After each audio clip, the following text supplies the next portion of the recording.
Ladies and gentlemen, and welcome to a new edition of the Day Debate.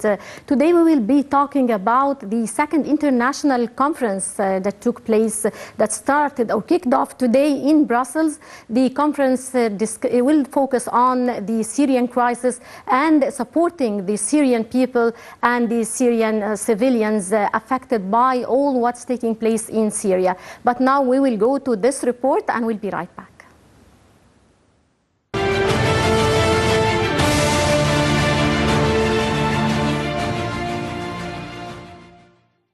The second conference on supporting the future of Syria and the region takes place in Brussels on Tuesday and Wednesday. Egypt is attending the talks at the ministerial level, along with more than 85 countries and organizations, including all EU member states, as well as Jordan, Saudi Arabia, Kuwait, the UAE, Lebanon, Algeria, Iran, Iraq, Japan, China, Kazakhstan, and the United States. The second Brussels conference is co-hosted by the European Union and the United Nations and is focusing on humanitarian support to Syrians, both inside Syria and in neighboring countries, especially Lebanon, Jordan and Turkey. The conference will also support to the UN-led political process in Geneva. The 28 EU foreign affairs ministers expressed the vocal and strong wish to use the conference as an opportunity to relaunch talks with conflicting sides. The European Union reiterated a common position on Syria and especially on the use of chemical weapons on Monday at the Foreign Affairs Council in Luxembourg. The EU said it had always been not only pushing for but also accompanying the Geneva talks with very concrete measures. The EU said it has been working to unite the opposition to prepare their delegations for negotiations and talks.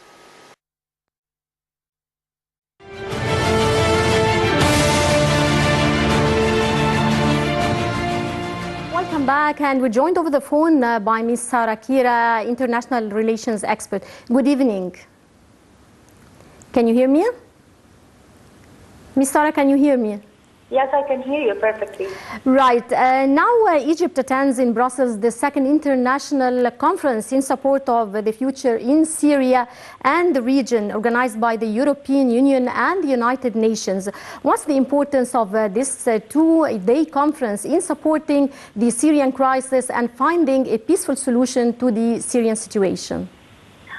The Syria's crisis, the stance of Egypt towards Syria's crisis is clear and concrete since it started 8 years ago. It is very important for Egypt that Syria stays intact and the integrity of lands of Syria stays the same. There have been talks about division of Syria, and we all know that it might be a plan B for the West or for the superpowers taking part in the conflict in Syria. That the plan B for Syria might be division or having some areas of the Syrian territories out of the control of the Syrian government, whatever government it is. It is very important for Egypt that Syria stays the same, with the same borders, yet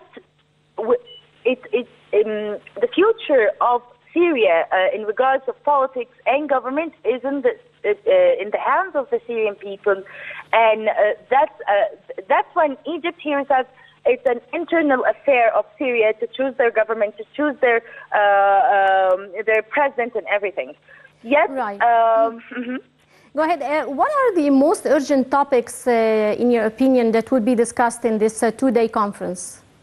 Well, if the European Union is involved, so of course the refugees crisis, and we all know that it's hassling all of Europe, the refugees crisis, and there have been a lot of agreements between Turkey and Greece and the European Union, Germany, and they are all involved in it. So it's, let's say it's the first time for Europe to feel this close to the Middle East in regards to one of the conflicts.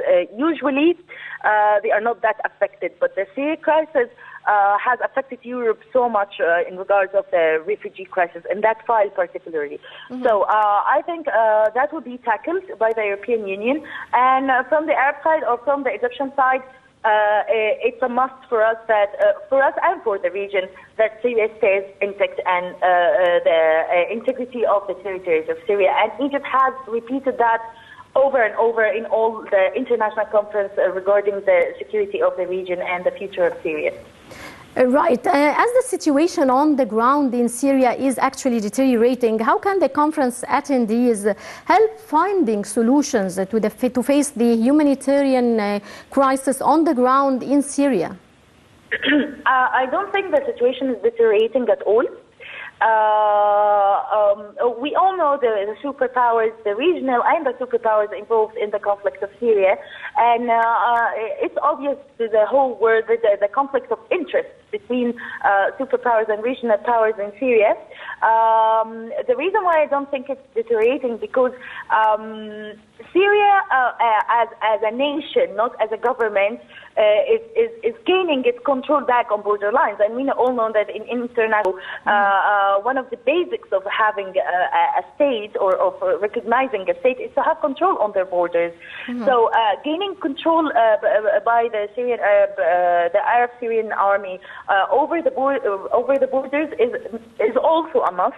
Okay, and then the political process, and it's been talked about in many statements that it can be resolved later on with political means or political procedures and negotiations and all of that. So it's a must now to maintain the borders as they are, and then whatever the future holds for Syria will be fine. Right. Ms. Kira, how can participants at this conference mobilize the humanitarian support and use the convening power of the European Union to support the UN-led political process that is facing difficult moments? Well, let's be frank, the European Union has been very supportive to the refugees. We have witnessed that in the past year, some European countries refused to host a lot of refugees, and one of them is Hungary. And a European Humanitarian Court has sentenced that Hungary or other countries that have taken the same stance to accept refugees and let them into their territory. So, to be frank, there has been a huge effort by the European Union for the refugees. Well, the crisis lays still in Syria itself. That's why I'm connecting between overcoming the war in Syria and overcoming the humanitarian crisis, because as soon as this conflict, or as soon as the superpowers and regional powers sit to the table and negotiate and come out with a win-win situation, or whatever the negotiations, and we will witness how it goes, whatever situation would be good for the people inside of Syria, because the refugees in Europe, their circumstances differ from one country to another, but let's be frank, they've been into Europe, and there have been efforts. We cannot deny that. Yet the people inside Syria still are what's worrying for countries like Egypt, for instance. And President Abdel Fattah al-Sisi has mentioned this in his last speech, that we do really care about the people inside of Syria. So whatever the negotiations and the talks will bring us, it will be good for the Syrian people and will end the humanitarian crisis. It's very early to predict how the negotiations will go, because you know what happens behind closed doors in negotiations until they reveal about how it goes. We cannot know now how exactly that will be tackled, but it's definitely the humanitarian issues inside Syria and out will be tackled, because it's a priority on the list of the European Union. Mm-hmm. Right. In your opinion, will Brussels too offer the opportunity to gather the entire international community and review all key aspects of the Syrian crisis, whether humanitarian, economic, or political ones? I'm sorry, can you repeat the question again? Definitely. Will Brussels too, the conference being held in Brussels, offer the opportunity to gather the entire international community to review all key aspects of the Syrian crisis, whether humanitarian, economic, or political? Well, here is the problem. We have different sides to talk about. The reconstruction of Syria, the humanitarian crisis, how refugees will be back to Syria, how the political process will be held, where is the opposition parties of Syria? Will the constitution will it be implied the constitution that has been agreed upon in Geneva, or what exactly? These all files have to be put on the table of negotiations, and actually they are all very important. I can't think of one file to be started with rather than the other. So either it's economic and the reconstruction of Syria, because we've all witnessed damage that has happened to Syria. All of that is of equal importance, and the problem here is that the conflict of interest. The people gathering now to tackle Syria do have conflict of interest. So together an international community which already has a conflict of interest in Syria, I guess it will be in the hands of Russia and the U.S. to finalize this. How can the conference seek to assess where the international community stands collectively in fulfilling commitments made at the London conference in February 2016? Sorry, in what? In February? In February 2016. 2015. Still, as I told you, to have the international community gather on one thing for Syria is still a challenge. It is still a challenge, and it's in the hands of not even in the regional powers anymore. I won't be mentioning Iran, for instance, because it totally falls into the hands of Russia and the U.S. Because we do have different militias, we do have weaponry, and we do have different kinds of militias and different tendencies. Some are with Russia, some are with the U.S., supported by the U.S., like the Kurdish Democratic. So all of this has to be sorted out.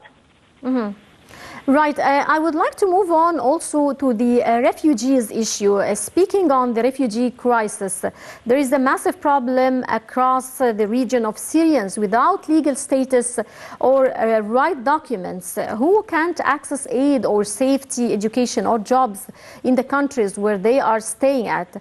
Will the conference in Brussels shed light on the refugee problem and their status in their respective countries? Of course, it should shed light on it. But the thing is that different status to Syrians in not Arab countries, in Egypt, Jordan, and Lebanon, hugely different, and then hugely different status of Syrian refugees inside each and every different European country. So again, in international relations, everything is connected together. So the rise of the right movement in Europe now, asking for refugees to be out, is a pressure on those people today gathering to tackle the issues of the refugees. I know for sure that Europe is pressured to have maybe more than half of the refugees they have now out their countries. So they do have temporary status in European countries now, or most of them, and they want them out because after the financial crisis that started in 2008 in Europe and it hit Europe, not much European countries are like Germany, who can host a lot of refugees. And Germany is a country now with the pillar of the Central European Bank, and it cannot afford more countries to bail themselves out of financial crisis or to bail themselves out or to finance them hosting refugees. So of course it will be tackled. They shouldn't tackle it. No, of course it will be tackled. They want them back, and that's why Britain a year ago offered Jordan and Lebanon a budget for hosting refugees, Syrian refugees. The thing now is that the crisis inside Syria, I never doubt that the Syrians will go back and build their countries, but one of the pressures on the European countries to have refugees out is to sort the conflict. To sort the conflict, but they want to get outside. They want to get out of the conflict with the least losses they can get.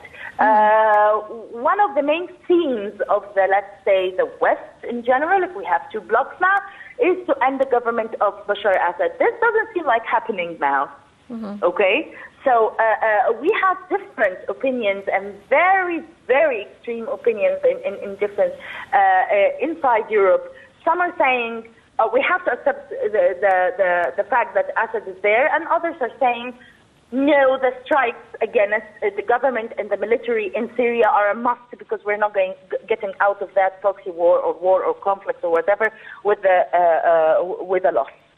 So even inside the European countries or the Western countries, there is a huge debate around how to get outside of this conflict, how to get outside Syria. And they have internal pressure with the rise of the right movement, the far right movements, and they have the pressure of economic and financial still ongoing crisis that they cannot support refugees anymore. And we know that the unemployment rate in Europe and the West is not that good, and people are struggling and they don't want refugees in their countries anymore. So that's on the Western level. In the Eastern, in our countries, we do see that some countries are not hosting, not hosting, still have a problem of not being able to support refugees, the Syrian refugees, as we supposed to. Okay, definitely. So of course that's why the Syrian refugees in our countries or our countries that hosted them face a problem, and we try to do. Egypt, for instance, tries and does its best and didn't get some of the budget of the Brits. So in Jordan, Lebanon, even with receiving the budget of the Brits, they do still face problems because the conflict has to end so these people will go home. Right, definitely. Ms. Sarah Kira, international relations expert, many thanks for your insight. Yeah, thank you so much. Thank you. And ladies and gentlemen, now we go to this short break. We're going to this report to have a closer look, and we'll be right back.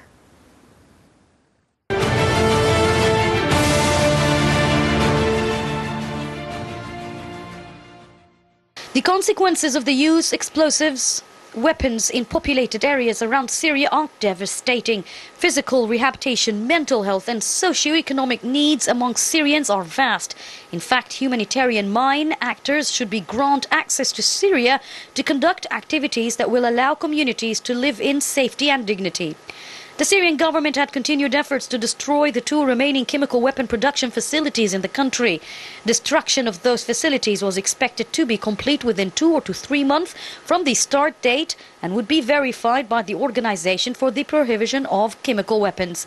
After more than 4 years of work, delegates of the organization told the Security Council they were still unable to verify that Syria's initial declaration on its chemical weapons program was accurate, underlining that questions remained about the use of such weapons in that country.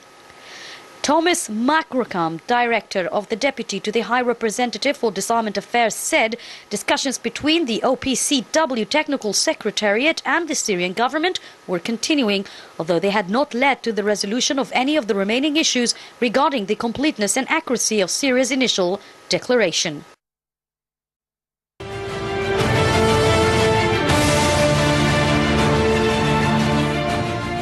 Welcome back, ladies and gentlemen, and we're joined over the phone by Dr. Hassan Wagih, Professor of Political Science. Good evening, sir. Good evening. Dr. Hassan, I don't know if you've been following us as Egypt is attending in Brussels the 2nd international conference on supporting the future of Syria and the region, organized by the European Union and the United Nations, that kicked off on Tuesday in Brussels. Sir, how do you see the significance of this important 2-day conference in supporting the Syrian crisis? Actually, the most important thing is that Egypt is trying all the time to stress that there is nothing but a peaceful solution to the Syrian crisis, because wars will never get us anywhere, but it does complicate the situation further. This is the Egyptian stance a long time ago, and it has been stressed again. Sir, how do you see the significance of this conference in pushing forward peace negotiations in Syria? Actually, the negotiation, we need something we call reverse negotiation. Like partners has to review their stances again, and there should be a very strong persuasive effort to get them to the negotiating table. But which is stronger, the negotiating efforts or the hidden agendas efforts? The hidden agenda and keeping the Syrian war perpetuated, it is there also. So you are trying to play with a ghost. People who try to be fair and try to be fair-minded, they all reiterate the idea of peaceful solutions. But in reality, in the ground, the Americans are there, the Russians are there, the terrorist groups are there, and the Syrian Arabic army is there, and the system is there, and the opposition also is there, but under several means. Sir, a number of Arab countries, along with, of course, EU countries, Japan, China, and Kazakhstan, and the US also are participating at the conference. Do you think that this conference is considered a strong contribution of the international community to solve the Syrian crisis or to find a peaceful solution to the Syrian crisis? Again, my answer is yes, it is a very good effort. But what is the other side of midnight? What is the hidden side? The hidden side is that there are some people who are seeking to dissect Syria into parts, and this project will take several years on their part, and there is another effort that let us keep Syria intact, but the over the agendas, everyone is trying to be reasonable, everyone is trying to be peace-seeking, but on the reality of the ground, there is a contradiction, strong contradiction, unfortunately. Do you think this conference will reconfirm existing pledges and identify additional support to the Syrians inside Syria and in neighboring countries, of course, as well as to respective host communities? Actually, after there was a consensus that they will, international consensus to keep Al-Assad, Bashar al-Assad, but now who is Syria now? Whom we are supposed to support? The Syrian people under the regime, the current regime, or some other section and some other factions? Actually, you have seen this overt confrontation between the Syrians, the Russians and the Israelis. Israel is concerned to continue strikes in Syria, but now Russia gave a warning lately, a very strong warning, that it will help the Syrians with advanced weapons if Israel is to attack and strike again and again with larger scope. Concerning refugees, Syrian refugees, the data shows that despite previous conference pledges to children to schools, a staggering 1 in 3 Syrian children are denied their right to education. So how can such problems of Syrian refugees be resolved? The Syrian refugees should be solved, of course, when Syria is stable, when the Syrians could come back, which is not the real case now. We are far away from that target. But the Syrians are going everywhere in the world, and there is illegal immigrants and legal immigrants. Countries are receiving them, and this is the way the Syrian refugees being dealt with in a variety of ways. What about efforts which are required and funding commitments to ensure they are meaningful and translate into changes for children on the ground? It's a complicated issue. Also, you can have also, I'm not boosting the role of Egypt or being proud of it, but the Syrians here are living like citizens. But if you see a place like Turkey put them in camps, and they transact them in their negotiating agendas, and they already occupied the Afrin in Syria. So you can find far different various ways in dealing with the refugees' problems. Mm-hmm.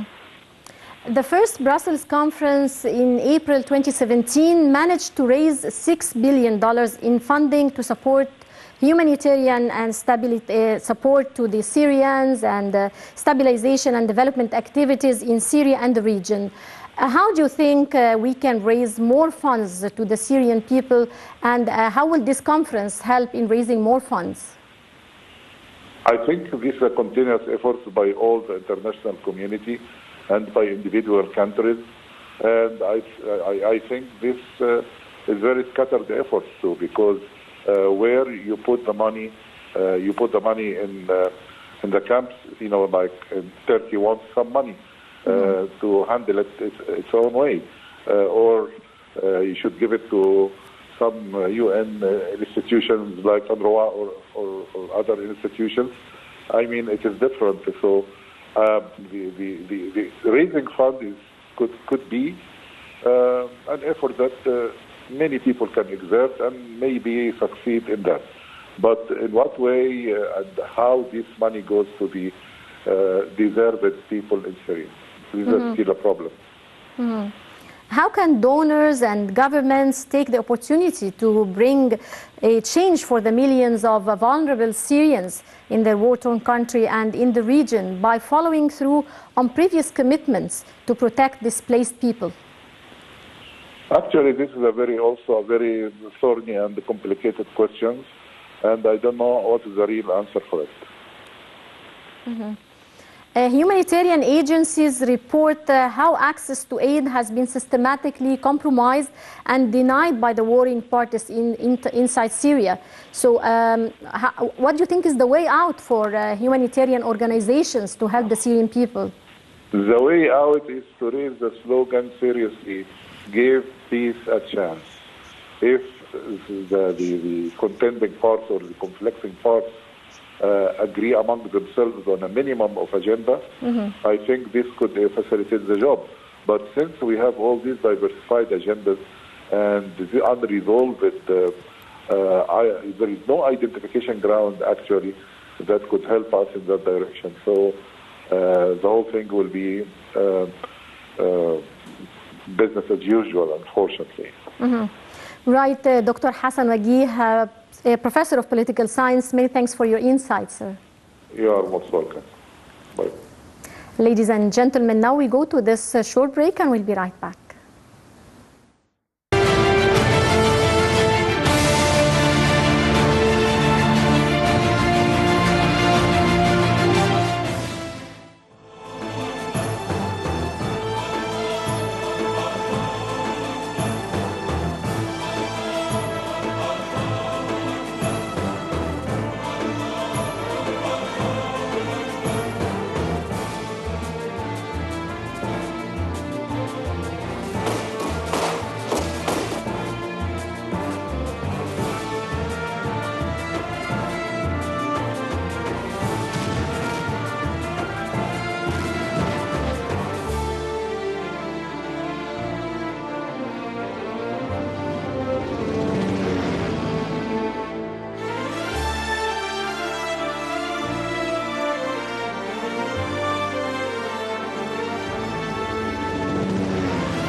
تقدم مصر شهداء للحفاظ على أرضها.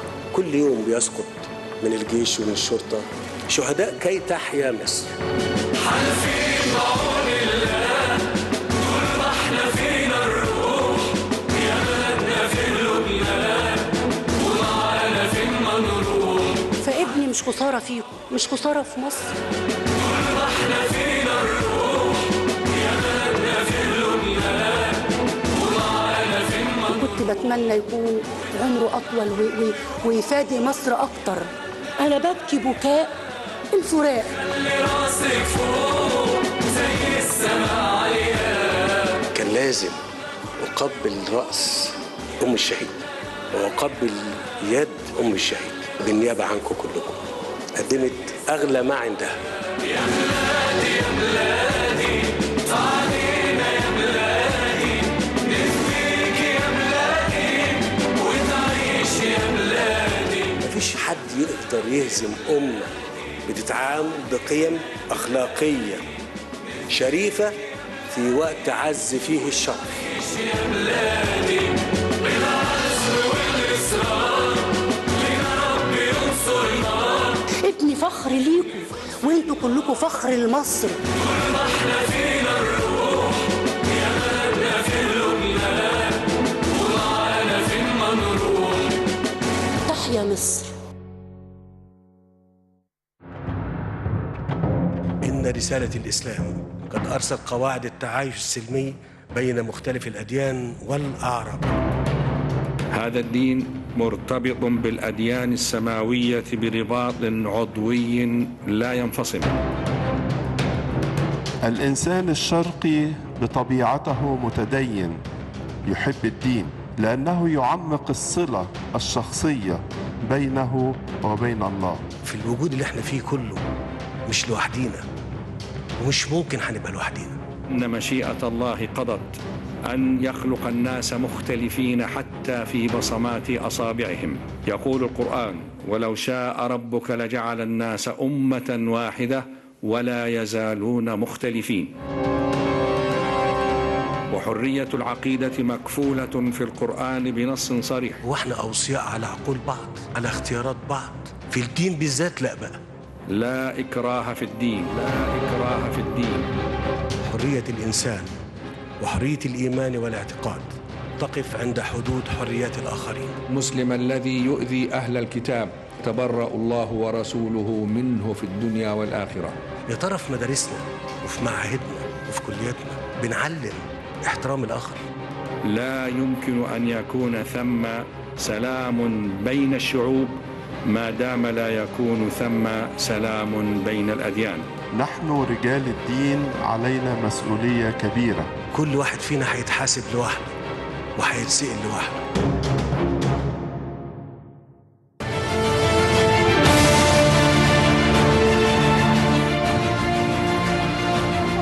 Ladies and gentlemen, you're still watching Daily Debate live on Nile TV International, and we're joined now here at the studio by Dr. محمد الحليم, political analyst. Good evening, sir, and thank you for joining us. Good evening. Sir, we've been talking about the Egypt attending the Brussels Second International Conference that kicked off today in Brussels, actually, in support of the Syrian people and the Syrian future. How do you assess this conference and its significance in finding a diplomatic political solution to the Syrian crisis? Right. Supposedly that sort of international conference is to be held particularly at this, particular time of the year, because of, the social circumstances, the political reasons, and the sort of the tripartite or the triple aggression, actually, that had been initiated, actually, on the Syrian territories during the course of the last week. It is supposed to be the second session, actually. It was to be held for a second time, actually. I would say, supposedly that last year, during, the system, months, that is April, it was to be held for the first time. And to no amazement, actually, it was to be finalized without great deal of success. To outward seeming, it seems to be quite very much endorsing the Syrian, people's right to lead a sort of a peaceful life. But at the end of the day, they are very much busying themselves, all those culprit countries, actually, with how to aid, how to finance, how to try to give monetary, aids, actually, just for the people without the least direct and straightforward ability to solve the consulatic and the military problems in the territorial lands. This second summit, actually, would come at a very crucial time, actually, particularly after the Arab summit that was actually to be held a couple of weeks ago. And in the meantime, it came to be, particularly timed with the sort of the triple attack and the triple aggression on the part of France, United Kingdom, and United States of America, or let me say, under the auspices of the United States of America. But the fact remains that, there are a large number of subjects that are to be tackled in details.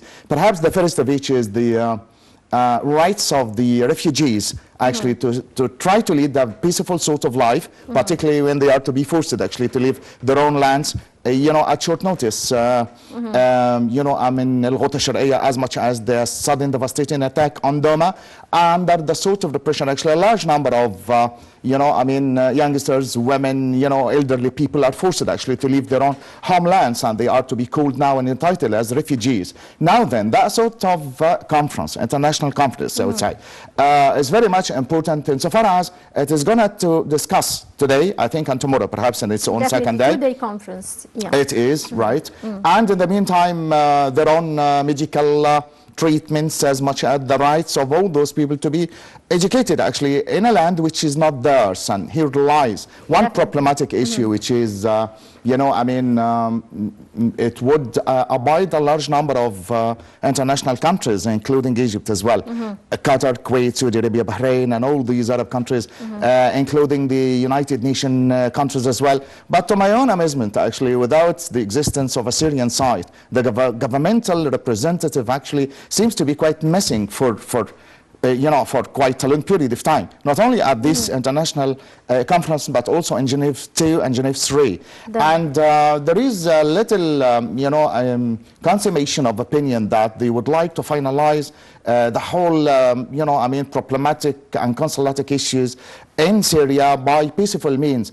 Antonio Guterres, actually, the Secretary General, actually, of the United Nations, is insisting every now and again that there wouldn't be any sort of solving the, the perpetual tussle, actually, on the Syrian territories, had it not been for the fact that people would come together on one meeting table. And this is something that seems to be quite far-fetched, because, as I just said, that, to my own amazement, actually, the Syrian side, the governmental part that would represent the governmental armed forces and the Bashar side actually seems to be quite missing, not attending. So it would seem to be quite discussing a large number of problematic issues, the rights of refugees actually to be abided in a land which is not theirs, as much as to try to medically treat them, safeguarding their own borderlines, but to no avail at the end of the day. It would be another episode of the previous Geneves 1, 2, 3, 4, without the reach to the consummation of any sort of success at the end of the day.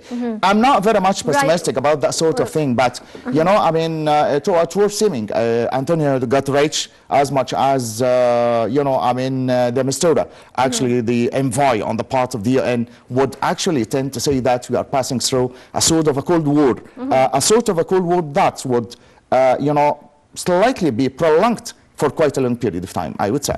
Right, definitely, Dr. Al-Halim, among the major issues, as you've just mentioned, is raising funds for Syrian refugees and the status of refugees, the Syrian refugees in the respective countries. But of course, do you think this conference will be able to push forward peace negotiations in Syria?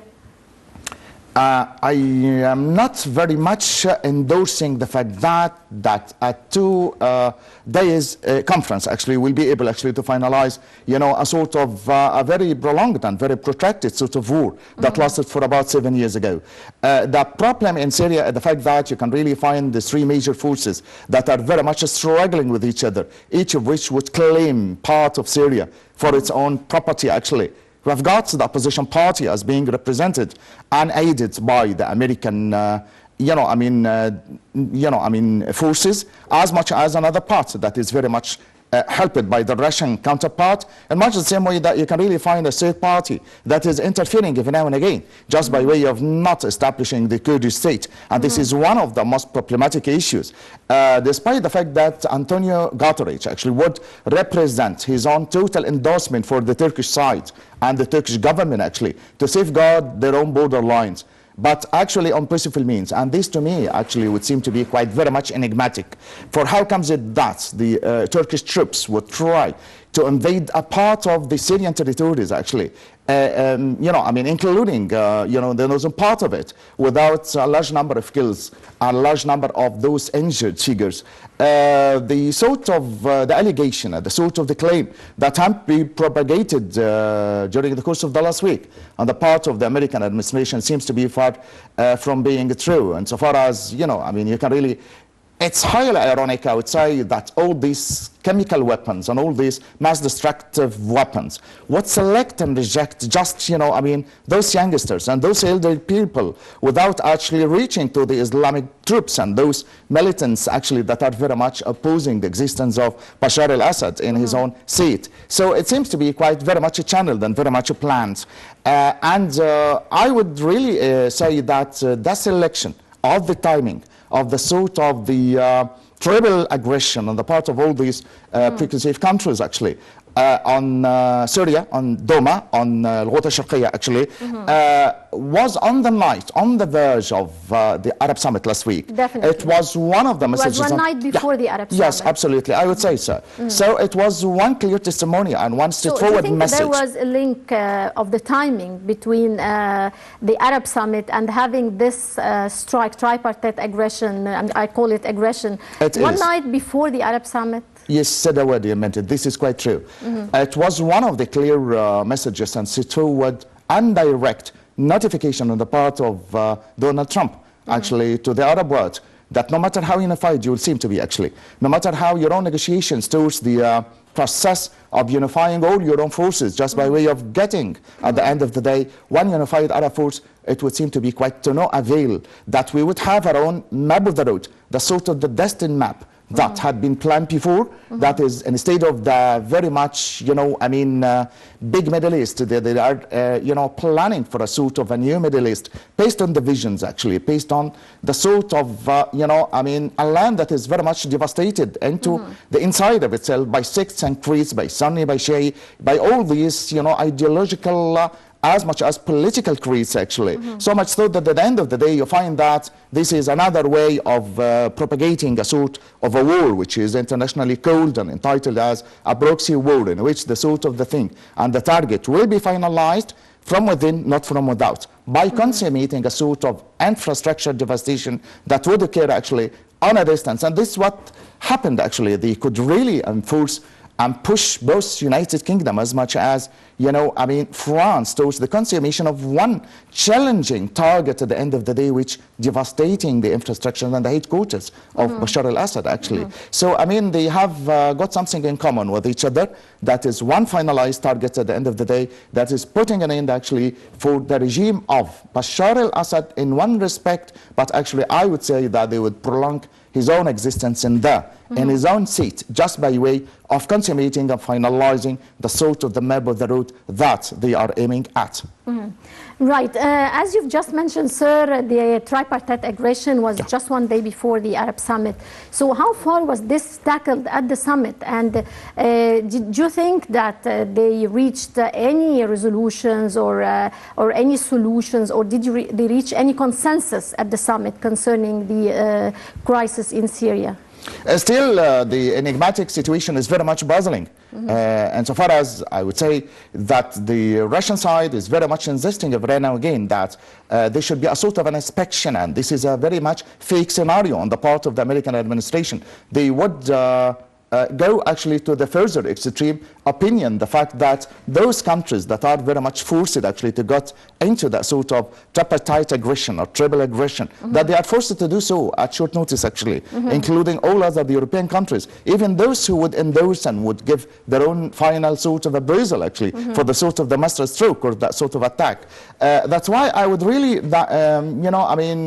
imagine that this is one way or another, actually, on the part of the American administration, just by way of representing, how, direct and straightforward their own decisions maybe at the right time and the right position, actually, with getting rid of the right man, that's Bashar al-Assad, actually, but actually at a prolonged period of time, not for the time being. They have done something which is very much similar, actually, to Iraq, in 2003. It's very much similar to absolutely, same scenario outside. to what happened executing Saddam Hussein actually on the spot by an Iraqi judge. But Iraq did not return again. Doing the same thing with Ali Abdullah Saleh, actually, when he has been to be assassinated on the part of the Houthi rebels, the militants, actually. And still the Yemen is very much turbulent, actually, in a hot tin roof. They have had the same scenario with Muammar Gaddafi when he was to be assassinated on that spot, actually, without the least return, actually, to the right track or the right direction, being very much divided between, you know, I mean, Khalifa bin Qasim Haftar and Faiz al-Sarraj, and, you know, and Aqid Ahmed al-Mizmari, or the general, actually, Ahmed al-Mizmari. That is to say, all these scenarios would give us the impression that there is one fixed agenda at the end of the day, one straightforward message that they are trying, actually, to direct and to direct towards the whole world, just by way of stretching their own muscles, giving their own overpowering you know, opinion of the fact that they will do their own intentions, actually. They will have their own targets and their own possible means at the end of the day, which is the devastation of the infrastructure of all the Arab land in such a way as to be very much new from their own point of view, very much devastated from within, very much unified to their own point of view, into sects and creeds, into parts and portions of lands that are very much demolished by the indigenous people from within, I would say, not from without.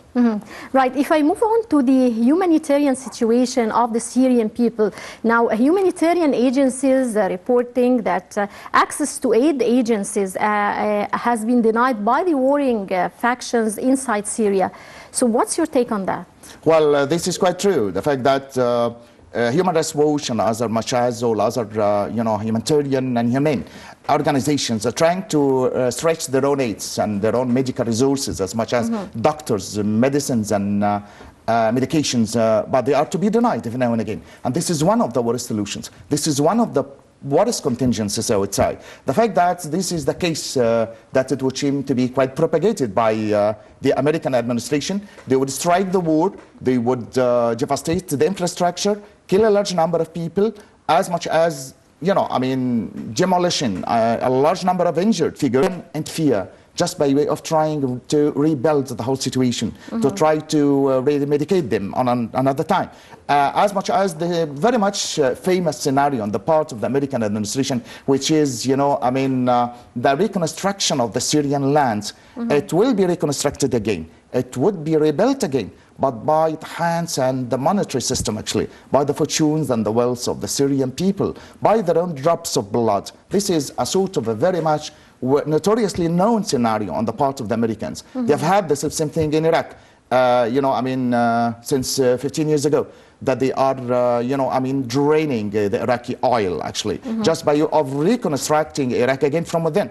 Much the same way that they will do the same thing with Syria. And they have had a very straightforward hand to the same issue, actually, when they had devastated the infrastructure of the Libyan territories and then transplanting, you know, I mean, tussles and confronting problematic situations among the tribal people, actually, within Libya, only to discover at the end of the day that the fuel that had been, at one respect, one of the purest and one of the richest and one of the, you know, most prodigious, actually, production in the part of the whole Arab world is to be directed and channeled towards, you know, paying the debts as much as, you know, I mean, safeguarding them. So I would really say that the American administration will insist every now and again to be there within the Syrian territories, forbidden as much as rejecting all these medical aids, putting impediments and obstacles, actually, just by way of not resolving the whole situation, had it not been for the fact in their own interests, actually, by their own common consent and their own sort of agreement, actually, at the end of the day. Right, and still with this, and one last question, do you agree that if there is one hope for Syria, it's with the Syrian people themselves, that they are the only people who can give the push for serious peace negotiations? You know, the Syrian citizens are very much victimized to a greater extent. They are very much helpless victims, that they have nothing to do, actually. That their own say about the whole thing is neither here nor there, actually. The whole situation is that the hand of the superpowers is being very much divided among the American administration on the one side and the Russian, you know, troop on the other. And thirdly, actually, as I've just said at the very beginning of the episode, the Turkish interference, as much as forcefully, I would really say, and endorse the interference on the part of the Iranian guards in the meantime, every now and again, just by way of, putting an end actually for a sort of a life that had been, at one respect, very much peaceful and very much rich. I think that the international community would have to interfere on a large scale. The UN Security Council would have its own way, actually, within putting sanctions on the part of all those countries that are very much responsible for the demolition of the infrastructure of the Syrian land. I still remember one of the very much famous speeches, actually, on the part of His Own Excellency, Mr. Fattah Sisi. At one time, he did represent that it was, a clear claim that those countries, those superpowers, who are very much responsible for the devastation and the demolition, actually, of both Syria and Iraqi territories, would have to reconstruct, would have to rebuild it again, actually. And immediately after that sort of declaration on His Own Excellency's part, I would say, there was a very straightforward and very much sharp and arrogant attack on the church in Egypt. And much the same way that, at another respect, when Vladimir Putin in the UN Security Council would give his own private point of view about the importance of the existence of His Own Excellency, Mr. Fattah Sisi, on the scene, on the map of the road, within the Arab world, I would say, as a charismatic, very much direct and very much powerful role, as the only man who would solve the Syrian territory, there was a sort of an attack on the Russian airplane at Sharm el-Sheikh International Airport. All these, signs would give us as viewers, as political observers, analysts, actually, that there is a great deal of impediments and deterrents that are to be put there within all the efforts that are to be directed and channeled on the part of our own presidential authority. That's why I would have to be very much careful and very much cautious about the whole situation, had it not been for the fact that we would have to have what you might call at the end of the day. And I would really insist and endorse on saying so, one unified Arab force, the sort of the supposition that had been propagated in one respect by His Own Excellency, Mr. Fattah Sisi, at one stage of our own discussions before. Right, definitely, Mr. Dr. Muhammad Al-Halim, political analyst. Many thanks for your insight and for your presence, sir. And ladies and gentlemen, with that, we wrap up this edition of the Daily Debate. Stay tuned for more coming up here on Nile TV International. I'm Yvin Ramzi signing off.